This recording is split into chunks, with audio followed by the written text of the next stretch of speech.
एक समीक्षा और मूल्यांकन, एनालिसिस एंड इवोल्यूशन।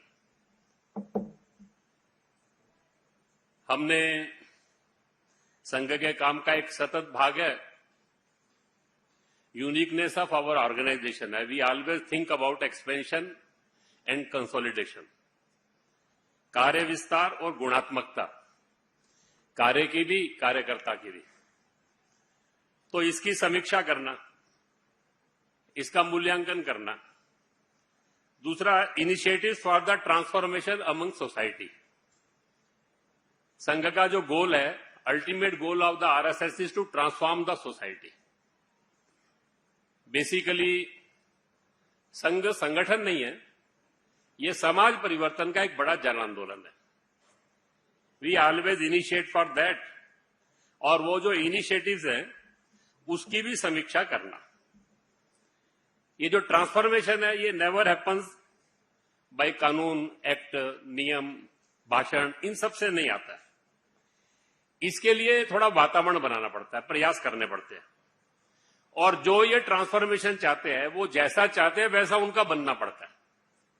तो इसलिए इस प्रोसेस को भी लगातार मूल्यांकन करना पड़ता है। संघ के 100 साल में हमने लगातार ये दो बातों के बारे में सोचा है, expansion and consolidation of work, कार्य विस्तार, कार्य की गुणात्मकता, क्वालिटी ऑफ वर्क, और initiatives for transformation among society. ये दो बातों की समीक्षा करना।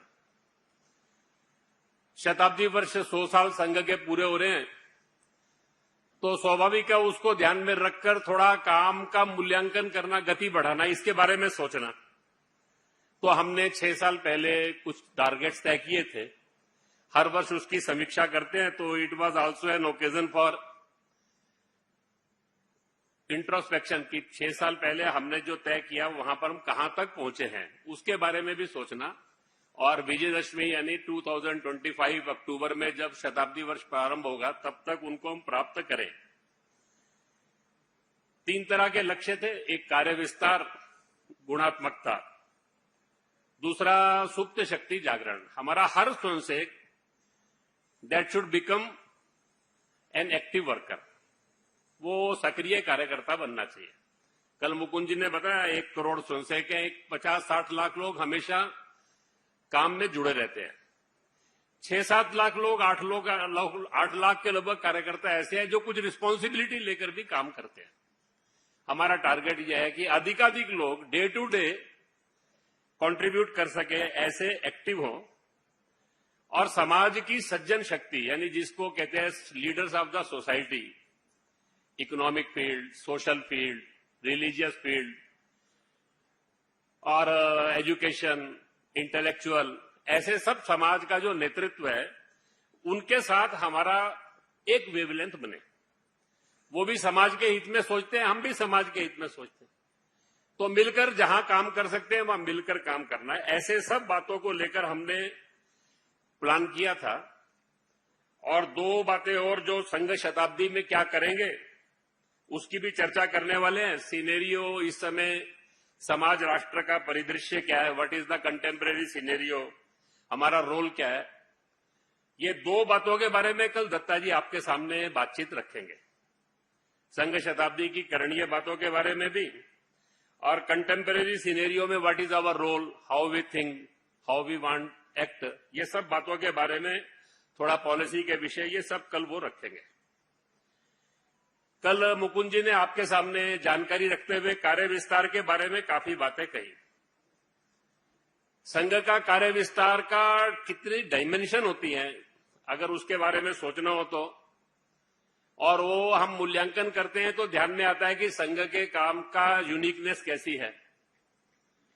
1925 में संघ का काम शुरू हुआ। 1940 में हम देश के हर प्रांत में पहुंच गए थे। 1972 में हर जिले में पहुंचे।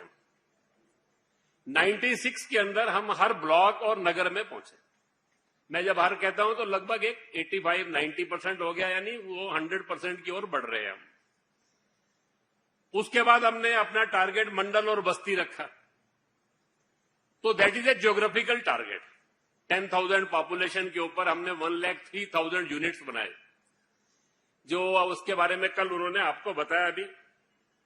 लेकिन इसके साथ साथ ये तो राष्ट्रव्यापी समाजव्यापी हो गया।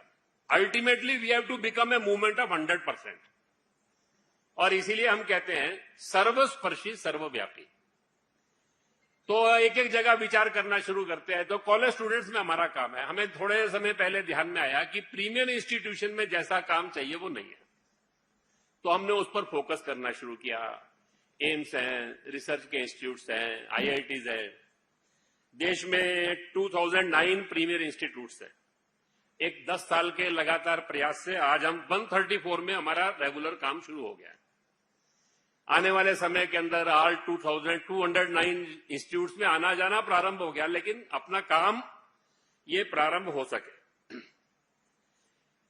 अलग अलग समाज के वर्गों में कैसा काम होता है, तो उड़ीसा में एक कोरापुट विभाग है, total tribal area 100% Koraput, Bolangir. वहां पर सब मंडलों में अपना काम है। 1031 शाखा है, और जब वहां पर जो कार्यकर्ता है, नगर, खंड, जिला, विभाग, प्रांत, सब वो जनजाति क्षेत्र के ही कार्यकर्ता है। अभी अरुणाचल प्रदेश जैसे में विधिवत संघ का काम 1990 में ही शुरू हुआ, लेकिन अभी 274 शाखा मिलन मंडली है in every district of Arunachal Pradesh. हमारा संघ का काम प्रारंभ हो गया। ये सब जब बातें चलती है तो सुनने में आसान लगता है, लेकिन ऐसे सारे डिस्टेंट एरियाज में, डिस्टिंक्ट एरियाज में वहां के सब चैलेंजेस को पार करके कार्यकर्ता जाए। कुछ जगह तो पहुंचने में ही 5 दिन 7 दिन लगते हैं।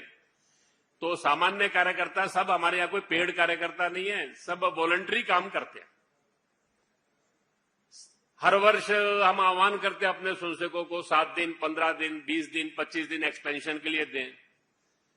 तो कम से कम पिछले 1 साल के अंदर 2 लाख कार्यकर्ताओं ने मिनिमम 7 डेज का टाइम फॉर एक्सपेंशन वर्क संघ के लिए कंट्रीब्यूट किया। तो ये अपने सारे संघ के काम का एक डायमेंशन है। मैंने बताया आपको सज्जन शक्ति का संपर्क करना। तो हमने 2 लाख, लगभग 2 लाख पीपल जो है उनकी, महिला पुरुष, ऐसी एक लिस्ट बनाई। Those who our society leaders, जिनका एक अपना विशिष्ट स्थान है अपने समाज जीवन के अंदर, वो अपनी एक भूमिका रखते हैं डिस्ट्रिक्ट लेवल पर, स्टेट लेवल पर, नेशनल लेवल पर। हमारा टारगेट था कि उनसे हम कांटेक्ट करेंगे। लगभग 1.5 लाख लोगों को हम कांटेक्ट कर पाए पिछले 1 साल के अंदर, लास्ट 1 ईयर के अंदर। कांटेक्ट करने का मतलब एक बार मिलना नहीं है, 3-4 बार मिलना, उनको किसी बैठक में बुलाना, छोटी छोटी मीटिंग्स में बुलाना। 10-12 लोगों की हम रूम मीटिंग्स करते हैं। ऐसे 8-8, 10-10 लोगों से वो संघ के बारे में क्या सोचते हैं, उनके कुछ सजेशंस हैं, सोसाइटी के बारे में क्या सोचते हैं। तो 5000 रूम मीटिंग्स भी की हमने इनके साथ। 50,000 लोग उसमें रूम मीटिंग्स में भी आए। तो ऐसा सारा एक समाज का, जिसको हम सोसाइटी लीडर, सज्जन शक्ति बोलते हैं, उनको एक्टिवेट करने का भी काम चल रहा है। पिछले साल हमने प्रस्ताव पारित किया था लोक माता अहिल्या देवी होलकर का त्रिशती समारोह। 300 ईयर्स उनके जो है शासन के हुए थे। तो वो एक अपने आप में यूनिक आइकॉन है। हर दृष्टि से वो आज के समय के अंदर जो है समाज जीवन के अंदर एक महिला की देखने की भारत की दृष्टि और हमारा नेतृत्व की कल्पना क्या है, उस सारे नाते उनका एक अपना स्थान है। उसके लिए सारे देश में प्रोग्राम किए गए।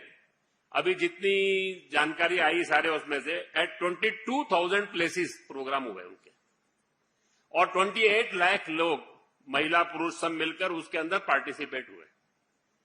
हमने टारगेट किया था सारे उसमें से, सारे देश के अंदर समाज के प्रोमिनेंट लोगों के, यंग पर्सन्स के, ऐसे सब लोगों के कार्यक्रम करेंगे। तो पिछले वर्ष हमने प्रस्ताव पारित करके 1 साल भर उनको मनाने का तय किया था।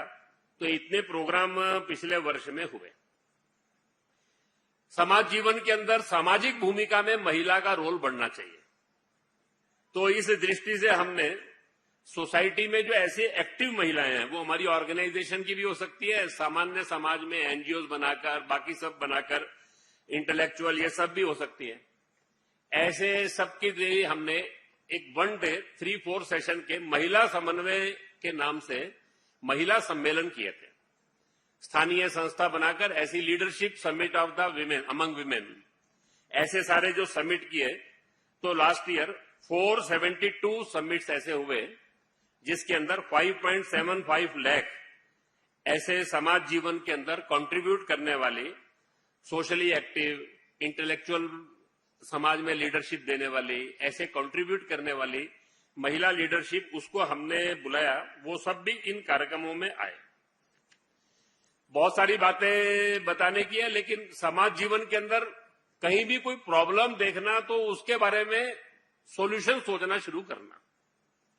केवल ज्ञापन देना, सरकार को सुझाव देना, ये हमारा सोचने का ढंग नहीं है। संघ का सोचने का ढंग यूनिक है कि समाज की शक्ति के आधार के ऊपर समाज के सब प्रश्नों का समाधान करना। केवल एक छोटा सा एग्जाम्पल दूंगा। मध्य प्रदेश के अंदर झाबुआ डिस्ट्रिक्ट है। उस झाबुआ डिस्ट्रिक्ट के अंदर वहां पर समाज के अंदर संपर्क करने के लिए निकले तो अचानक एक जगह ध्यान में आया। फिर वो एक केस ध्यान में नहीं आया, एक गांव में 4-5 आए। फिर थोड़ा और ज्यादा ध्यान आना शुरू हुए तो वहां ऐसे बच्चे हैं जिनके हाथ पैर जुड़े हुए, अंग जुड़े हुए, और उसके कारण से वो सामान्य जीवन नहीं जी सकते। वो एक अलग प्रकार का, तो थोड़ा चिंतन प्रारंभ हुआ। थोड़ा इंदौर के अंदर बातचीत प्रारंभ हुई, उसके डॉक्टर से चर्चा शुरू। उन्होंने कहा आजकल बहुत अच्छी मेडिकल फैसिलिटीज है, ऑपरेट किया जाए तो ये सब लोग नॉर्मल लाइफ भी जी सकते हैं, अन्यथा उसके कारण से वो एक अलग प्रकार की डिसेबिलिटी है। तो ऐसे सब लोगों को ढूंढकर उनको और सर्विसेज प्रदान करना। पिछले 4 साल के अंदर ऐसे 500 चिल्ड्रंस जो हैं, बच्चे जो हैं, उनकी शल्य क्रिया के द्वारा उनको एक समाज जीवन में एक सामान्य जीवन के नाते वो जी सके। तो जहां भी प्रॉब्लम है उस प्रॉब्लम के सॉल्यूशन के बारे में सोचना, समाज में समस्याओं को बड़ा करते नहीं जाना। समाज की ताकत जो है वो बहुत बड़ी है। हम जब कहते हैं कि सारे देश के अंदर 100 साल में संघ के काम का विस्तार हुआ है, तो it does not mean the expansion of numerical strength of RSS. हमारा मतलब यह है कि यह समाज की शक्ति का जागरण है। संघ की शक्ति बढ़ना यानी समाज की शक्ति बढ़ना है, और वो समाज की शक्ति बढ़ना यानी समाज जो है, समाज के प्रश्न, समाज की चुनौतियां, समाज के इंटरनल इश्यूज, चैलेंजेस, इन सब को सॉल्व कर सकता है। ऐसा समाज का चित्र खड़ा करना, इस दृष्टि से अपना कल से सारा मूल्यांकन का काम चल रहा है। हर स्टेट के अंदर ऐसे कुछ अच्छे, मैंने तो आपको केवल 1-2 उदाहरण दिए, हर राज्य के अंदर ऐसे कुछ उदाहरण देने वाले कुछ उनकी, क्योंकि कुल मिलाकर 3 दिन की लिमिटेशन ही होती है सब बातों का मूल्यांकन करना। तो एक्सपेंशन के बारे में कैसा सोच रहे हैं, सज्जन शक्ति जागरण के बारे में कैसे सोच रहे हैं, समाज के प्रॉब्लम्स के सॉल्यूशन के बारे में कैसा सोच रहे हैं, ऐसे सब बातों के बारे में कल से अपनी अभी तक की चर्चा चल रही है।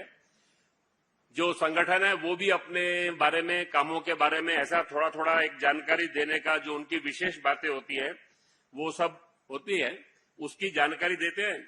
अभी करणीय बातों की चर्चा प्रारंभ हुई है नेक्स्ट ईयर के लिए, वो शाम को कल सुबह तक फाइनल होगा। कल दोपहर को ही आपकी प्रेस कॉन्फ्रेंस में दत्ता जी आने वाले शताब्दी वर्ष में हम क्या करेंगे, और कुल मिलाकर कंटेम्परेरी सिनेरियो में संघ कैसे सोचता है, इन सब के बारे में वो कल आपके सामने रखेंगे। एक प्रस्ताव हमने पारित किया है, उसको बारे में थोड़ी जानकारी देकर मैं अपनी ब्रीफिंग पूरा करूंगा सारे में। बांग्लादेश की जो परिस्थिति है, तो एक call to stand in solidarity with Hindu society of Bangladesh. हमने जो बांग्लादेश के अंदर जो है हिंदू और माइनॉरिटी कम्युनिटीज जो है, उनका जो ह्यूमन राइट वायलेशन हो रहा है और कंटिन्यूअस वायलेंस, इनजस्टिस, ऑपरेशन, ये जो हिंदू समाज सहित all the minorities of Bangladesh, उनके साथ जो हो रहा है, उसको लेकर हमने एक चिंता व्यक्त की है। सीरियस कंसर्न हमने अपना और प्रस्तुत किया है। ये जो सारा है, ये इसको एक पॉलिटिक्स नहीं मानना चाहिए। केवल रिजाइम चेंज हो गया, सत्ता परिवर्तन हो गया, उसके कारण से ऐसा नहीं है। इसके पीछे रिलीजियस एंगल भी है, क्योंकि मेजोरिटी ऑफ टारगेट जो है और कंटिन्यूअस टारगेट जो है, they are becoming Hindu and other minority communities. और ये इसलिए भी है कि ये परसिक्यूशन ऑफ हिंदू और माइनॉरिटी कम्युनिटी ये कोई नया नहीं है। 1951 के अंदर 22% पॉपुलेशन थी बांग्लादेश के अंदर हिंदू समाज की, अभी वो 7.95% है। तो हमको ध्यान में आ सकता है कि ये हिंदू समाज के वहां एग्जिस्टेंशियल क्राइसिस का इशू है। और इस बार जो हिंसा हो रही है उसमें ऐसा ध्यान में आ रहा है कि उसके पीछे गवर्नमेंट और इंस्टीट्यूशनल सपोर्ट भी है, और ये एक चिंता की बात है। और वहां जो लोग भी इस सारी हिंसा में है वो इसको केवल एंटी हिंदू नहीं, एंटी भारत भी बनाने की कोशिश कर रहे हैं। अनेक लीडर्स के स्टेटमेंट भी ऐसे ही सब आ रहे हैं। इसी सारे प्रस्ताव के अंदर एक हमने चिंता व्यक्त की कि इंटरनेशनल जो फोर्सेस हैं उनका जो रोल है, और खासकर केवल बांग्लादेश नहीं, ये जो अपना भारत है, इस भारत और पड़ोसी देश, ये केवल देशों का समूह नहीं है, हमारी हजारों साल की एक यात्रा है, वो हमारी कॉमन जर्नी है। हम जब कहते हैं तो वो कॉमन जर्नी के अंदर हमारा एक शेयर्ड कल्चर है, हमारी शेयर्ड हिस्ट्री है, और हमारे जो शेयर्ड जो है वो हमारे ट्रेडिशंस भी है। बहुत सारी बातें हमारी समान है। तो ऐसा लगता है कि एक मिसट्रस्ट और डिसट्रस्ट भारत और इन सारे पड़ोसी देशों के बीच में खड़ा करने का प्रयास भी किया जा रहा है। उसके अंदर दुनिया की बहुत सारी शक्तियां उसमें भूमिका अदा कर रही हैं। हमने Pakistan, deep state in America, उस सब के बारे में भी इसमें थोड़ा हमने इंगित किया है सारा उसमें से अपने प्रोसेस प्रस्ताव के अंदर। लेकिन इस बार एक अच्छा विषय उसमें ये भी है कि ये जो सारा हुआ तो पहली बार वहां के हिंदू समाज ने लोकतांत्रिक ढंग से वहां पर एक कलेक्टिव डेमोक्रेटिक और पीसफुल वे में अपनी बात को असर्ट करने की भी कोशिश की है, और अपनी आवाज को बुलंद किया। उसको दुनिया ने रेखांकित भी किया है, दुनिया ने उसको सुना भी है, और उस कारण से भारत दुनिया के बाकी देशों के अंदर, दुनिया के अंतर्राष्ट्रीय नेतृत्व, देश, हिंदू समाज अन्य देशों में जो रहता है, वो सब लोग भी उनके समर्थन में आए हैं। उन्होंने भी देश भर के अंदर सब मिलाकर, भारत सरकार ने भी इस सारे विषय को लेकर वहां की जो बांग्लादेश की इंटरिम गवर्नमेंट है उनके साथ और ग्लोबल प्लेटफॉर्म्स के थ्रू प्रेशर बनाना, ये सब के लिए भी प्रयास किया है। और हमने इस बात का आह्वान भी किया है भारत सरकार से, अंतर्राष्ट्रीय फोरम, यूएन और बाकी सारे ऐसे जो हैं विश्व के अन्य देश और दुनिया के अंदर जो हिंदू समाज है, उन सब लोगों से हमने एक आह्वान भी किया है कि वहां के हिंदू समाज की डिग्निटी, वहां के हिंदू समाज की सुरक्षा, वहां की माइनॉरिटीज की डिग्निटी, सुरक्षा, इन सबको सुनिश्चित करने के लिए वो हर संभव प्रयास करें। इस सारी दृष्टि से हमने एक call to stand in solidarity with Hindu society of Bangladesh, Bangladesh के हिंदू समाज के साथ और वहां के अन्य अल्पसंख्यक समुदायों का जो मानवाधिकार हनन, हिंसा, ये जो सब विषय वहां हुए हैं, और उनका एक एग्जिस्टेंशियल क्राइसिस का जो इशू आकर खड़ा हुआ है, और इस सारी स्थिति के अंदर जो इंटरनेशनल फोर्सेस पीछे अपनी भूमिका अदा कर रही हैं, इन सब के प्रति देश को, समाज को अवेयर भी रहना, जागरूक भी रहना, और ये वहां के हिंदू समाज की सुरक्षा और वहां के हिंदू समाज का सम्मान, ये सब गरिमा जो है ये सुनिश्चित हो, इस सारी दृष्टि से, और वहां उसके लिए अंतर्राष्ट्रीय फोरम, भारत सरकार, हिंदू समाज सब मिलकर प्रयास करें। ऐसा एक प्रस्ताव बांग्लादेश की आज की हिंदू समाज की जो परिस्थिति है, माइनॉरिटीज की जो परिस्थिति है, उसको लेकर हमने एक सीमित विषय के ऊपर प्रस्ताव पारित किया है। मैंने आपके सामने अपनी जो इस अखिल भारतीय प्रतिनिधि सभा की जो कल से आज तक की सारी कार्रवाई हुई है, उसकी कुछ बातें जानकारी के तौर पर आपको रखी हैं। अच्छा यही है कि जो मैंने बताया उसके ऊपर आप पूछे, नहीं तो आपका अपना एजेंडा है, वो एजेंडा कल करेंगे तो ज्यादा अच्छा होगा। लेकिन आप सब लोग कुछ ऐसा इस सारे अपनी प्रतिनिधि सभा के बारे में पूछना चाहें तो पूछ सकते हैं। थोड़ा माइक लेना पड़ेगा, माइक पर ही बोलिएगा। हाँ, मेरा नाम हिमांशु तिवारी है, टाइम्स नाउ नव भारत से दिल्ली से हूँ मैं। थोड़ा माइक मुंह के सामने लेंगे तो मुझे पूरा सुनाई देगा। आवाज आ रही है आपको? हाँ। मेरा नाम हिमांशु तिवारी है, टाइम्स नाउ नव भारत दिल्ली से हूँ मैं। प्रतिनिधि सभा हो रही है, लेकिन देश भर में जिस तरीके का माहौल बना हुआ है, आए दिन हिंसा देखने को मिलती है दो समुदायों के बीच में स्पेशली, तो आपको क्या लगता है 100 साल हो चुके हैं संघ के, सारे समाज को एक साथ लेकर चलने के लिए, हिंदू मुस्लिम सिख ईसाई सबको लेकर चलने के लिए और युवाओं के रोजगार के लिए भी आप लोगों ने कोई कार्य योजना बनाई है क्या? तो ऐसा होता है कि समाजों की यात्रा थोड़ी लंबी होती है। हमने कुछ किया है लेकिन बहुत कुछ करना बाकी है। हमें इस बात की संतुष्टि है कि 100 साल में हमने जो प्रयास लिए उसमें हमको सफलता मिली है, लेकिन हम जैसा भारत बनाना चाहते हैं वैसा बन गया ऐसा हम नहीं कह सकते। तो उसके लिए प्रयासों की मात्रा बढ़ानी है और ये करना है तो केवल अकेला संघ नहीं कर सकता। इसके लिए मैंने पहले ही कहा कि संघ समाज की सज्जन शक्ति सबको एक साथ आना है। तो 1947 में हम आजाद हुए, हमारे सब प्रश्नों का समाधान नहीं हुआ, हम इंटीग्रेट नहीं हो गए थे। प्रोसेस ऑफ इंटीग्रेशन उसके बाद शुरू हुआ है। तो कॉन्टिन्यूअस वी आर इवॉल्विंग। तो मुझे लगता है कि we are in right direction. हमको लेकर हमको लगता है जिस रास्ते पर हम चल रहे हैं we are in right direction, लेकिन बहुत करना बाकी है, ये हम समझते हैं। सर मैं आमोद हूं TV9 भारत। थोड़ा खड़े होकर बोलेंगे और माइक मुंह के सामने लीजिए, मुझे थोड़ा। सर मैं आमोद हूं TV9 भारतवर्ष से। एक जो ज्वलंत विषय आज की तारीख में हम लोग दक्षिण भारत में बैठक कर रहे हैं और एक जो ज्वलंत मुद्दा यहाँ चल रहा है परिसीमन का, परिसीमन को लेकर बहुत यहाँ उथापतल मचा है। आज यहाँ पे 6 राज्यों के बड़े लोग जो सीएम हैं, पार्टी अध्यक्ष हैं, वो जुटे हैं। तो इसको लेकर कंफ्यूजन क्यों हो रहा है, क्या दिक्कत है, असल मुद्दा क्या है? मुझे लगता है कल मुकुंद जी ने आंसर दिया है, उसके बाद दोबारा पूछने की आवश्यकता तो नहीं पड़नी चाहिए। फिर मैं आज दूंगा तो कल अब दत्ता जी से दोबारा पूछेंगे। सब मिलाकर जो उन्होंने कहा, परिसीमन ये भारत की एक संवैधानिक प्रक्रिया, लोकतांत्रिक प्रक्रिया के अंदर चुनाव होता है, चुनावों के लिए परिसीमन होता है। परिसीमन के लिए एक एक्ट बनता है। तो 2002 के अंदर डिलिमिटेशन एक्ट बना, उसके अंतर्गत परिसीमन हुआ। उससे पहले 1972 में एक्ट बना, उसमें परिसीमन हुआ। अभी जब परिसीमन होगा, उसका एक्ट बनेगा, उस समय डिस्कशन करने की आवश्यकता है उसमें आप क्या चाहते हैं। और पिछली बार ये सारे विषयों को एड्रेस करने के लिए फ्रीजिंग ऑफ पार्लियामेंट्री सीट्स ये हो गया था उस समय।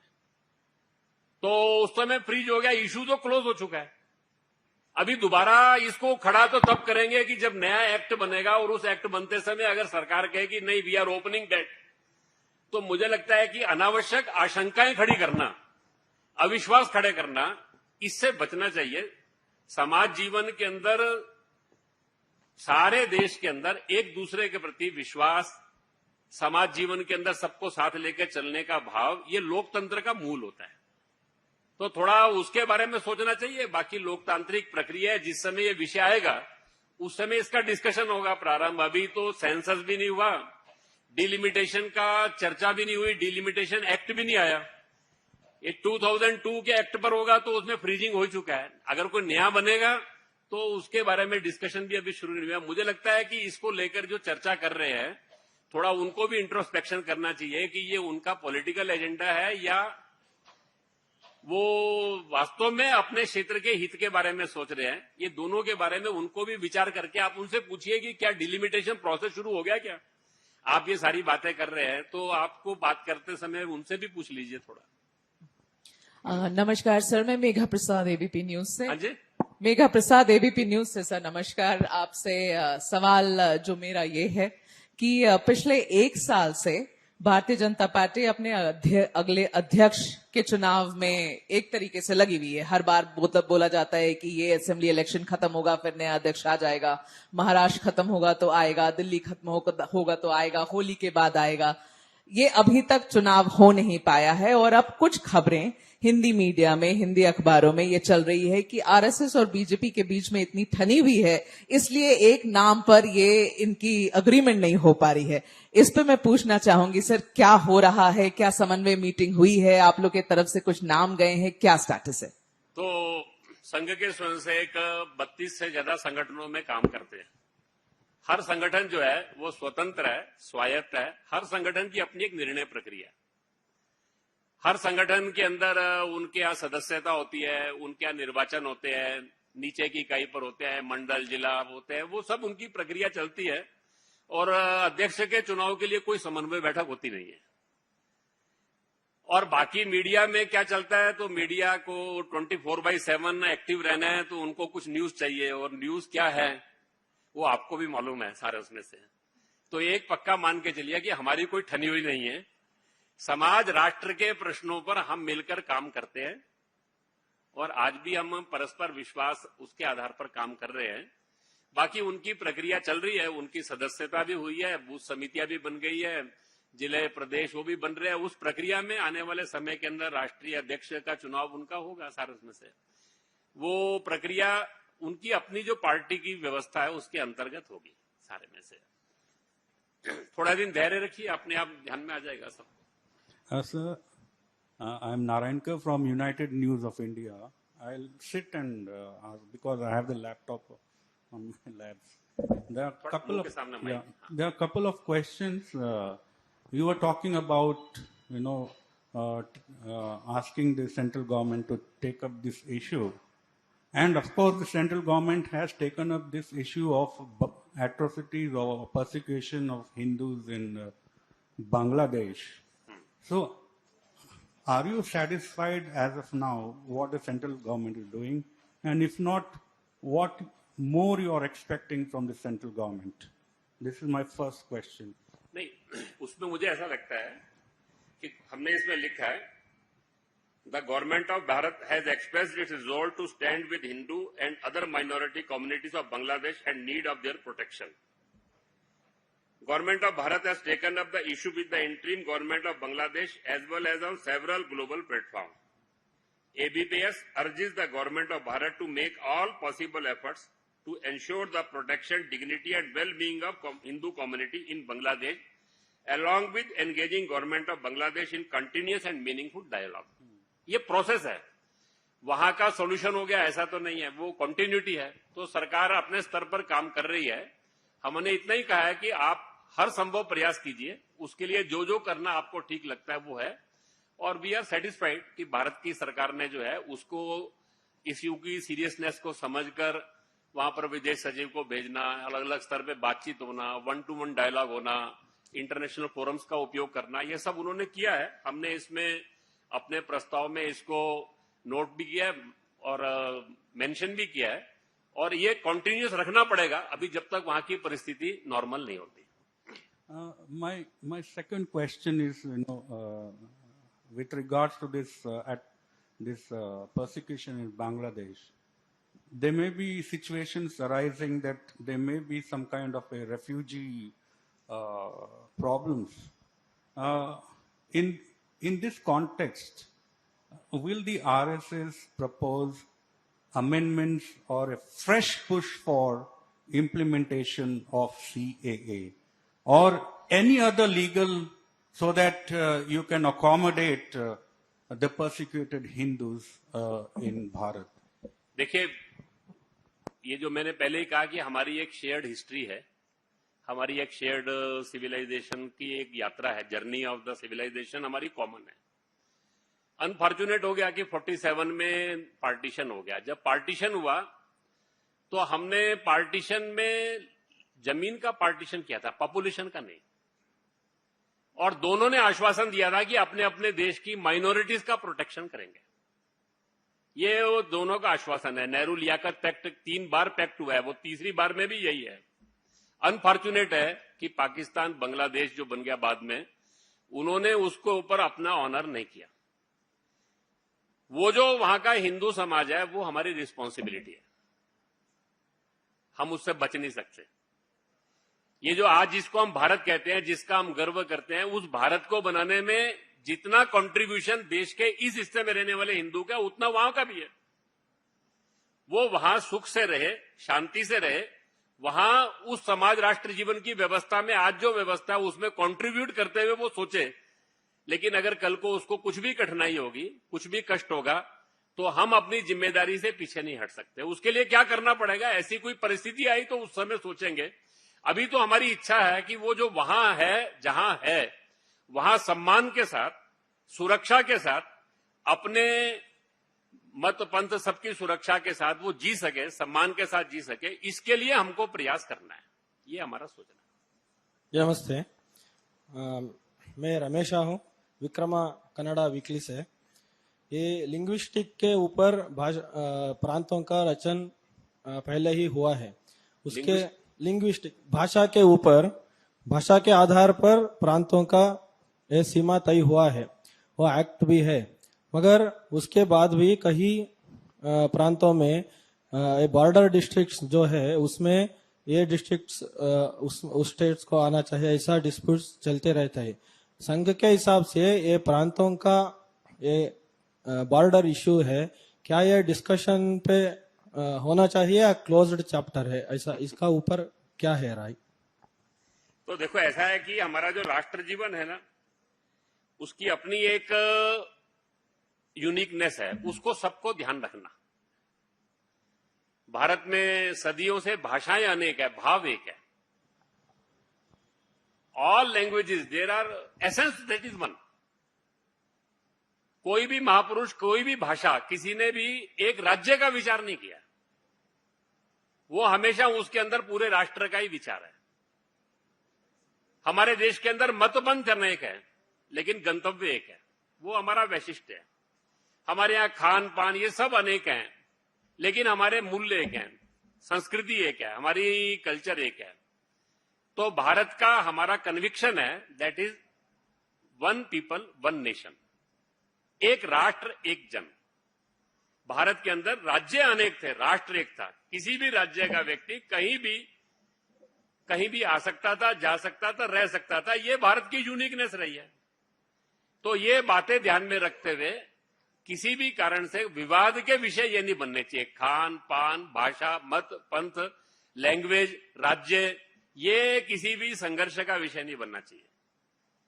अब ये राष्ट्र जीवन बनने की दिशा में थोड़ा अपने को और प्रोसेस करना पड़ेगा। मैंने बताया कि 1000 साल की हमारी लीगेसी है, उसमें कुछ बातें हमारे दूसरों के संघर्ष करते हुए आ गई, कुछ हमारी अंग्रेजों के कालखंड में हम जो आत्मविस्मृति में चले गए उसके कारण से आ गई। उस सबसे बाहर निकलना है। अल्टीमेटली हमारे संविधान के प्रियम्बल में जो कहा है, we the people of Bharat, हम भारत के लोग, ये हमारा दैट इज द टैगलाइन। जब हम भारत के लोग कहते हैं तो इसका मतलब जाति, भाषा, प्रांत, मत, पंथ सब चीजें समाप्त हो गई। स्त्री पुरुष, वी पीपल, हमारी आज के बाद एक ही आइडेंटिटी है। तो संघ का ये जो मानना है we the people of Bharat, ये इस आइडेंटिटी को लेकर हम सब देश के अंदर कोई भी समाज का प्रश्न आता है उसका समाधान करने की दिशा में बढ़े। ऐसा सारे देश के अंदर हमने एक व्यवस्था को स्वीकार किया। कोई भी व्यवस्था अपने आप में परफेक्ट नहीं होती, उसमें कुछ ना कुछ बातें रहती है। अब हमने एक व्यवस्था बनाई है, उसमें राज्य है, उसके अंदर राष्ट्र है, उसके अंदर हमने डिस्ट्रिक्ट्स है, उस डिस्ट्रिक्ट के अंदर ब्लॉक्स है, गांव है, पंचायत है, ये एक व्यवस्था बनाई है। सब मिलाकर एक कोऑपरेटिव, एक समाज जीवन के अंदर परस्पर एक दूसरे के साथ मिलकर सारे राष्ट्र का चिंतन करना, ये उसके कोर में आना चाहिए। जैसा जैसे ये भाव बढ़ता जाएगा वैसे वैसे ये प्रश्नों का समाधान होता जाएगा। ये प्रश्न तभी तक हैं जब तक ये दृष्टि नहीं रहती एक जन एक राष्ट्र, वन पीपल वन नेशन, ये इसके अंदर प्रिज्म में सब प्रश्नों का समाधान ढूंढे, ऐसा संघ का मानना है। नमस्ते अरुण जी, मेरा नाम जतिन है, मैं इकोनॉमिक टाइम्स से हूँ। अरुण जी, आप अनुसांगिक संगठनों को संघ प्रचारक भेजता रहता है, बट जैसे भाजपा भी आपका एक अनुसांगिक संगठन, तो बहुत समय से कोई प्रचारक नहीं दिया गया और कुछ राज्यों में संगठन मंत्री का पद भी खाली है। एक और चीज अरुण जी, छोटी सी क्लैरिफिकेशन, जो भाजपा का अध्यक्ष है उसके लिए क्या कंसल्टेशन संघ से करना जरूरी है? अगर है तो उसकी मॉडलिटीज क्या रहती हैं कि आपके द्वारा नाम सुझाए जाते हैं या वहां से नाम आते हैं, उन पे चर्चा होती है? उस पर थोड़ा सा हमें गाइड कर दें। तो प्रचारक तो पूर्व सैनिक सेवा परिषद में भी नहीं है, अधिवक्ता परिषद में भी सारे देश में एक ही है, और भी 2-3 संगठन है जिनके अंदर प्रचारक नहीं है। तो ऐसा कुछ नहीं है कि सब संगठनों में वहां की आवश्यकता को समझकर वो चर्चा करते हैं। हमारे पास उपलब्ध होते हैं तो हम देते हैं। वो दोनों जो है आपस की सहमति में, मैंने पहले ही कहा कि सब संगठनों में के हमारी एक संपर्क की व्यवस्था रहती है, उसमें चर्चा होती है, उनको आवश्यकता होती है, हमारे पास उपलब्धता होती है तो हम देते हैं। क्योंकि जिस भी संगठन में देना है तो वहां के काम के हिसाब से आपको प्रचारक देना है, तो वो हमारे पास भी अवेलेबल होना चाहिए, तो वो हम उसके हिसाब से देते हैं। और बाकी मैंने पहले ही कहा कि सब संगठन स्वतंत्र स्वायत्त है, हर संगठन की अपनी एक निर्णय की प्रक्रिया है और उस निर्णय की प्रक्रिया में वो अपने अपने निर्णय करते हैं। हम राष्ट्र समाज के प्रश्नों पर एक दूसरे के साथ मिलते हैं, जुलते हैं, बातचीत करते हैं, नोट शेयर करते हैं, समाज राष्ट्र के प्रश्नों पर मिलकर काम करते हैं। इसके लिए अपना एक प्रोसेस है, वो समन्वय का प्रोसेस है। उनकी टीम मीटिंग में कभी कभी हमको बुलाते हैं, हम कभी कभी उनके साथ डिस्कशन करते हैं। ये एक तरीका रहता है सारा उसमें से। बाकी संगठन के अंतर्गत संगठन चलाने के सब निर्णय वो अपने आप करते हैं। अभी कहीं खत्म कर, समय हो गया है। कल दत्ता जी के लिए Last काफी question. रखिए आप। दत्ता जी है, कल आएंगे। Last question. चलिए आप लास्ट So करेंगे। I'm K.V.N. Swami from Hosadiganta. So if the situation required, do you think Indian government should officially involve in reinstating Sheikh Hasina? I cannot understand. Please. Sheikh Hasina को फिर से वहाँ बिठाएंगे government. कौन करे? सरकार Sheikh Do you think Indian government should involve officially in reinstating Sheikh देखिए, Hasina? Bangladesh के अंदर वहाँ उनकी अपनी Whether through military actions or whether through political deliberations. नहीं, बांग्लादेश के अपनी एक संविधान की उनकी अंतर्गत अपनी व्यवस्था है, वहां पर वो वहां के लोग निर्णय करेंगे। इसके बारे में मुझे लगता है कि किसी अन्य देश के वो सोचने का कोई वो नहीं है सारे में। ठीक है, thank you very much for वो रह गया लास्ट में। I had a question from very long time. So you were speaking about where we wanted to reach, how India should be. It has not yet reached. It has not yet happened. What is that you wanted and what is that missing which you have to still achieve? And by when do you think it will happen? तो मैंने पहले ही बताया कि हम एक society built up करना चाहते हैं जिसके अंदर देशभक्ति, राष्ट्रभक्ति, संगठन, अनुशासन, unity, discipline, selflessness and nation first का फीलिंग, ये चार बातों के आधार पर हम समाज खड़ा करना चाहते हैं। ये समाज जब खड़ा होगा तो समाज का संगठन है तो मिलकर अपने सब प्रश्नों का समाधान कर सकता है। समाज और राष्ट्र का भाग्य जो है वो समाज और राष्ट्र के लोग बदलते हैं। क्वालिटी ऑफ पीपल ये जो है वो हमेशा उस राष्ट्र की डेस्टिनी को डिसाइड करती है। हमारा एक पहले से थिंकिंग है, हमारे संघ के जो फाउंडर थे वो कहा करते थे, some great people does not make a nation great, great man of a nation always make their nation great. जिस देश के लोग महान होते हैं वो राष्ट्र महान बनता है। तो हमारा जो काम है वो यही है। हम संघ को में के बारे में कैसा सोचते हैं, तो जैसा हम समाज बनाना चाहते हैं वैसा हम संघ बना रहे हैं। जैसा समाज का व्यक्ति बनाना चाहते हैं वैसा हमारे स्वयंसेवक का जीवन, आचरण, व्यवहार होना चाहिए। ये हमारी कल्पना है और ये करते समय समाज के एक जिम्मेदार नागरिक के नाते हम काम कर रहे हैं। हम समाज से अलग हैं ऐसी हमारी कोई सोच नहीं है। तो ये जो समाज है धीरे धीरे करके समाज में ये भावना बन रही है, अखिल भारतीय दृष्टिकोण बढ़ रहा है, देशभक्ति बढ़ रही है, मिलकर काम करने का भाव बढ़ रहा है। ये हमारा मानना है कि देश में क्वालिटेटिव चेंज आ रहा है। ये क्वालिटेटिव चेंज अभी और आना बाकी है। वो जैसे जैसे बढ़ेगा वैसे वैसे परिवर्तन आ जाएगा। वो काम जल्दी से जल्दी हो इसके लिए हम सबको आह्वान करने वाले हैं। शताब्दी वर्ष के अंदर हमारी कोशिश रहेगी उस समय कि हम सबको आह्वान करेंगे कि ये जो काम है इसको अपने जीवन का लक्ष्य मानकर आप सब अपने जीवन में इस लक्ष्य के लिए जुटे। ऐसा एक आह्वान हम हर एक से करेंगे। उसके लिए कल सारी चर्चा योजना आपको बताएंगे। आप सब लोगों ने बहुत शांतिपूर्वक मेरी बात को सुना। जो मैंने सुना बोला वही आपने समझा, ये मानता हूं मैं। और जो मैंने बोला है वही आप समझकर आगे लिखेंगे, ये भी अपेक्षा आपसे करूंगा।